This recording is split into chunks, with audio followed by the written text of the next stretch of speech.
ამაზე უკეთესი დუეტი თუ არსებობს სოფლიოში, შეგიძლიათ დამიწეროთ კომენტარებში.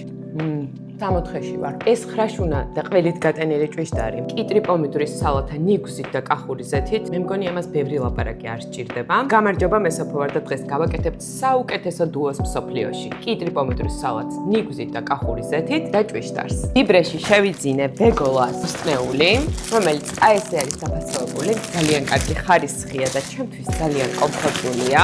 სანამ კიტრი პომიდორის სალატს გავაკეთებთ, მანამდე მოვამზადოთ ჭვიშტარი. აქ მაქვს ადის ფქვილი, ცომს ვზელთ თბილი წყლით და მხოლოდ თბილი წყლით. არ ვამატებ არც კვერცხს, არც არაჟანს და არც სხვა ნებისმიერ ინგრედიენტს. ესე მოვზელ ძალიან კარგად. წყლის რაოდენობა დამოკიდებულია მჭადის ფქვილის ხარისხზე. აი ესეთი კონსისტენციის ცომი უნდა მიიღოთ. არ უნდა იყოს არც ძალიან სქელი და მარტივად უნდა შეგეძლოთ ფორმის მიცემა. ამ დროს დაგჭირდება უკვე ყველი და ვიყენებთ აი ესეთ მყარ ყველს. არ უნდა იყოს ძალიან ჭყინტი, თორე გამოცხობისას წაგივათ წყლად. თუ იხმართ ოდნავ უფრო მარილიან ყველს, შეგიძლიათ დაალბოთ, მოაშოროთ ზედმეტი მარილიანობა და ესე თქვენი ჭვიშტარი ბევრად უფრო წელვადი გამოვა. მაგრამ ამ შემთხვევაში ძალიან კარგად აქვს ჩემს ყველს მარილიანობა, ამიტომ პირდაპირ დავამატებ ცომში. და ცომში ვამატებ აი ესე, არ ვხეხავ, უბრალოდ ვტეხავ სქელ ნაჭრებად, იმისთვის რომ კარგად იგრძნობოდეს შემდეგ ყველის სტრუქტურა ცომში. იდეალური ჭვიშტარისთვის ვაკეთებთ პროპორციით 1:1-ზე.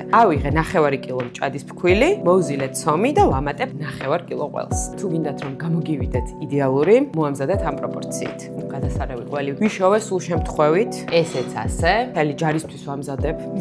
გავაგრძელოთ ცომის მოზოლა. ესეთი გამოგვივიდა ცომი. პირველ რიგში გამოცხობამდე ვამოწმებთ, ვიღებთ გუნდას და ვნახულობთ ფორმას კარგად ინარჩუნებს თუ არა ჩვენი ცომი ყველთან ერთად. ამ შემთხვევაში იდეალურია. ტაფას ვახურებთ კარგად საშუალო წვაზე და ვამატებთ ზესუმზირის ზეთს. შეგიძლიათ გამოიყენოთ სიმინდის ზეთი, არ გირჩევთ ზეითუნის ზეთის გამოყენებას, იმიტომ რომ მისცემს თავის სპეციფიურ გემოს. ყოველ შემთხვევაში მე არ მომწონს ხოლმე. ვამატებთ ისე, რომ დაიფაროს ტაფის ძირი. ისე ველოდებით და ვახურებთ კარგად ზეთსაც და როდესაც კარგად გაცხელდება, ვიწყებთ სასურველი ზომის ჭვიშტარების გაკეთებას. ვალაგებთ, ტაფაზევე ოდნავ კიდევ აძლევთ ფორმას. არ დადგათ ტაფა ძალიან მაღალ წვაზე, წინააღმდეგ შემთხვევაში მალე მოებრაწება ზედაპირი და შიგნით არ იქნება სათანადოდ მომზადებული. როდესაც ერთი მხარე დაებრაწება, ხილად ვატრიალებთ ჭვიშტარს მეორე მხარეს. როდესაც მეორე მხარეც კარგად დაებრაწება, შემდეგ აი ესე ვატრიალებ ხოლმე და ვბრაწავ ყველა მხრიდან დამატებით, მანამ სანამ არ მივიღებ სასურველ ფერს.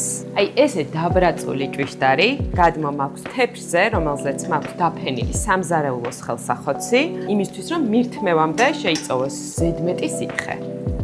ყოველი ახალი პარტიის დადების წინ ვამატებთ ცოტა ზეთს და ვაგრძელებთ იგივეს, მანამ სანამ არ შევწოვთ მთლიანად. სანამ ჭვიშტარი იწვევა, მანამდე უკვე შეგვიძლია მომამზადოთ ჩვენი გენიალური სალათი, რომელიც ვთვლი რომ მართლა გენიალურია. დაგჭირდება კიტრი, თავსოთ და გავრეცხოთ და რა თქმა უნდა ვარდისფერი პომიდორი. სანამ დაჭრას დავიწყებთ, პირველ რიგში აუცილებლად დაგჭირდება მოზრდილი თასი, იმისთვის რომ ძალიან კარგად შევძლოთ სალათის გადარევა. პომიდორს ვჭრით, აი ესეთ ნაჭრებად. კიტრს მე არასდროს არ ვთვლი, იმიტომ რომ ჩემთვის ბევრად უფრო ხრაშუნა და გემრიელია, როდესაც ესე ვჭრი ხოლმე სალატში, მაგრამ რა თქმა უნდა ესეც გემოვნებაზეა დამოკიდებული. ბევრს არ უყვარს გაუთვლელი კიტრი, თქვენი გემოვნებით როგორც გიყვართ, ისე გაუკეთეთ. კიტრს აუცილებლად ვსინჯავთ სალატში დამატებამდე, იმისთვის რომ არ გაგვეპაროს მწარე და არ გაგვიფუჭოს მთელი სალათი. არაერთხელ მომსვლია და ვისწავლე ჭკუა, გადასარევი კიტრია. სასურველ ხახს ჭრით ალყა-ალყა და ხახვი არ გვენანება, იმიტომ რომ ძალიან უხდება. ესეც დავამატოთ. ვაყრით მარილს, ვასხამთ ძმარს, ბლომად კახურ ზეთს და პირველ რიგში ამ მასას კარგად ვაერთიანებ. გვაკლია კახური ზეთი და გვაკლია მარილი. და როდესაც მივახცეთ სასურველ გემოს, ამ დროს უკვე ვამატებთ გატარებულ ნიგოს. ვიკეთებთ უკვე ხელთათმანს და ვურევთ ხელით. ხელით მორევით, ნიგოზი კარგად იხსნება და სალატს იდეალურად უჩდება გემოები. ამ მეთოდით მომზადებული სალათით ნიგოზი აბსოლუტურად სხვა სტრუქტურას იღებს. შეგიძლიათ დაუმატოთ ქინძი, რეჰანი, ოხრახუში, მაგრამ რომ არ დაგიმალოთ, ჩემთვის აი ზუსტად ამ ფორმაშია ყველა ყველაზე გემრიელი. აი, უბრალოდ შეხედეთ, ეს რა სილამაზე. მიმარჯობთ სასურველ ჭურჭელს, გადაგვაქვს მზა სალათი, აქვე ლამაზად დავალაგებ ოდნავ შეგრილებულ ჭვიშდარს. სოფლიოში ყველაზე საოცარი დუეტიც მზად არის. ბეგოლას ბოსტნეულის შეძენას შეძლებთ ლიბრეს სუპერმარკეტში, შეიძინეთ, დამიჯერეთ არ ინენებთ.